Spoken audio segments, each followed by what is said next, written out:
let's move on to one up, one down. Now, this can be a team. This can be a player that you see moving up and a team or a player that you see moving down. So let's start with your ups. Yes. Who you got? My one up is the Tampa Bay Rays. They were the longest undefeated team in the game of baseball, right? I believe they were off Thursday. So heading into Friday, they're the only undefeated team in the game of baseball. They're the first team to open the season winning their first 6 games by 4 or more runs since the 1884 St. Louis Maroons. Yeah, that's right. Yeah.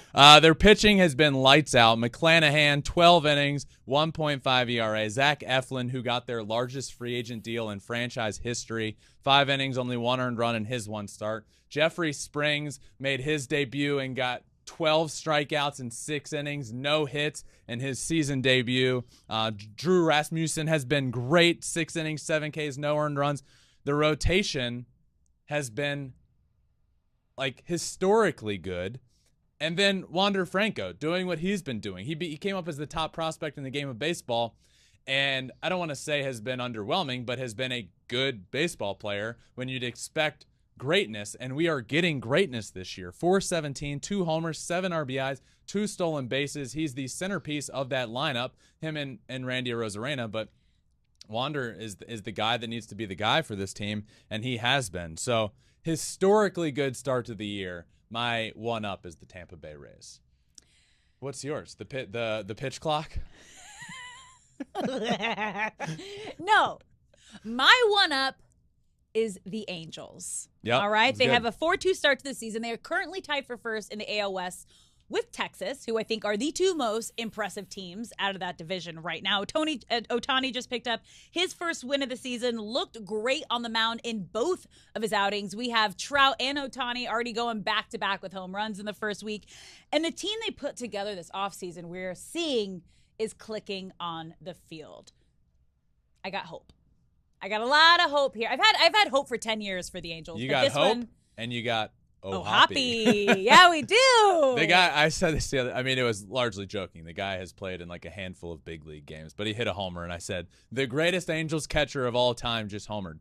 And he might be when all is said and done. We'll see. This guy's been great. Angels have been very good. Yeah. I had them as a playoff team prediction to start the year, and I feel good about the start, but they did this last year. Started off really good, had people believing, and then they can't go through that stretch that they went through last year. I think it was 14 losses in a row, and then but I believe in the pitching so much more this year that I don't want to say this and jinx them. I don't think this team is capable of losing 14 games in a row again. So we'll see. But yeah, that's good.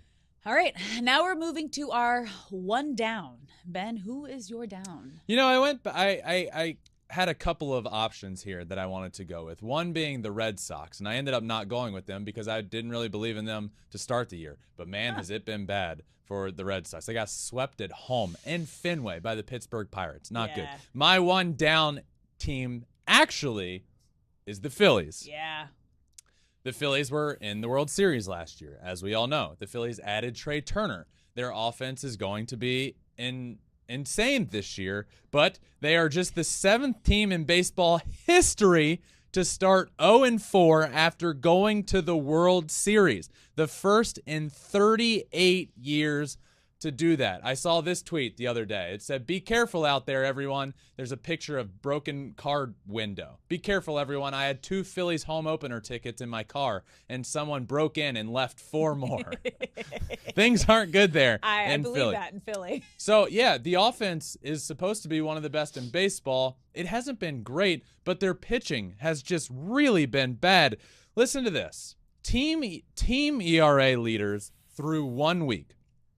At number 1, you have the Twins, 1.90. At number 2, you have the Rays, 2.00. At number 3, you have the Dodgers. 4, you have the Yankees. 5, you have the Braves.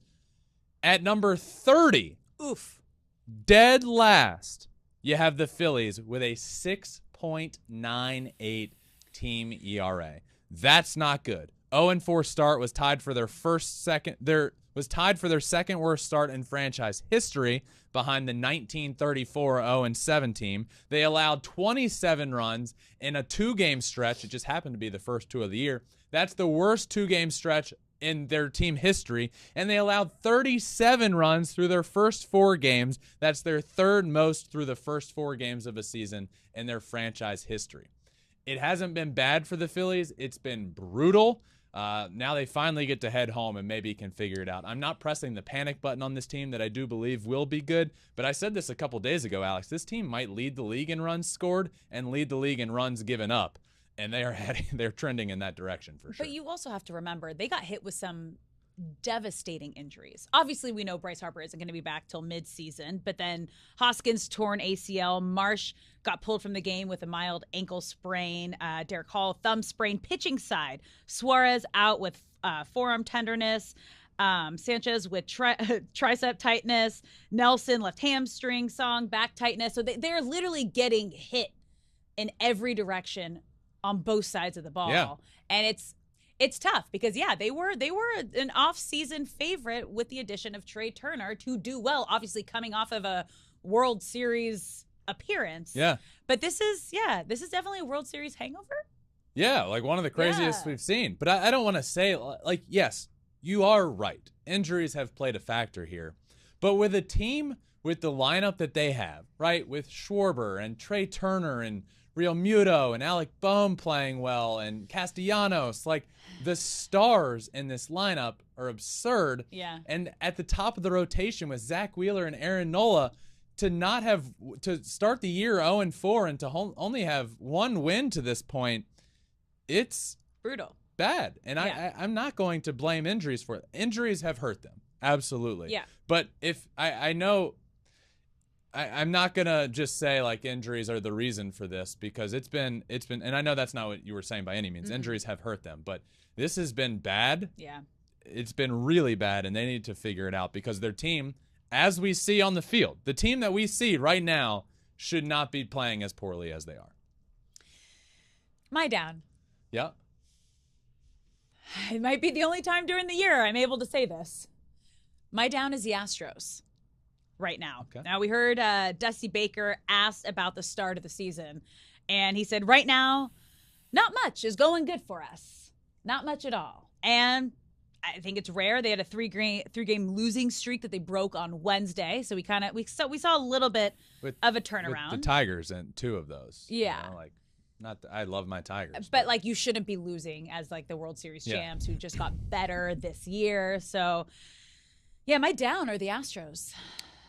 I really think they're lacking right now they do have leaders on that team. Bregman is certainly a leader. They have leadership, but I think you look at last year's team, the 2 biggest leaders were probably Justin and Altuve. Yeah. Throw Bregman still in that category. I know he's a leader on that team, but now Justin's not there. Mm-hmm. Altuve's out for a couple of months. I don't know if he's in the locker room. He's certainly not on the road. Yeah. So I think they're missing that, and Lance McCullers as well, who's a leader of that team, and he's not there. He's out as well. So the talent is still there. It's still very early. As you said, this will probably be the only time you have them here. But yeah, a sluggish start to the year, and I do think they're missing some of those leaders in the locker room that were able to kind of, Justin's tenure in Houston was arguably the greatest tenure for a pitcher in Houston in their franchise history. That's how good it was. But one thing that he really prided himself on and was really good about was his starts after a team loss. Mm-hmm. His record in ERA after a team loss was like the greatest of all time. And that's telling you something, you need that guy that's like, hey, we just lost. I got us. I'm going to go out there. I'm going to pitch deep into the game for our bullpen. I'm going to get a win, and I'm going to put us in a position to snap out of this funk.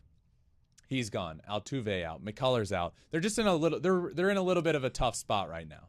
But what we're saying, you said this with your Phillies, we're not letting injuries be the excuse. You still have a lot of great players on that team that are World Series champions. Oh, they should not be losing 2 of 3 to the Detroit Tigers. No. Absolutely not. I don't care about I don't care at the end of the day. Like, this might matter in the long stretch and might matter that they're not able to turn a corner right now, but a team with Jordan and Bregman and Kyle Tucker and Jeremy Pena, like, you shouldn't be losing 2 of 3 to the Tigers. Alas, it is just one series. Again, as with the Phillies, I don't think anybody's really pushing the panic button there, but I do agree with you. They're a 1 down. That's fair. And as of right now, heading into the weekend, I don't think they're going to be in the top spot in my power rankings, but we'll see.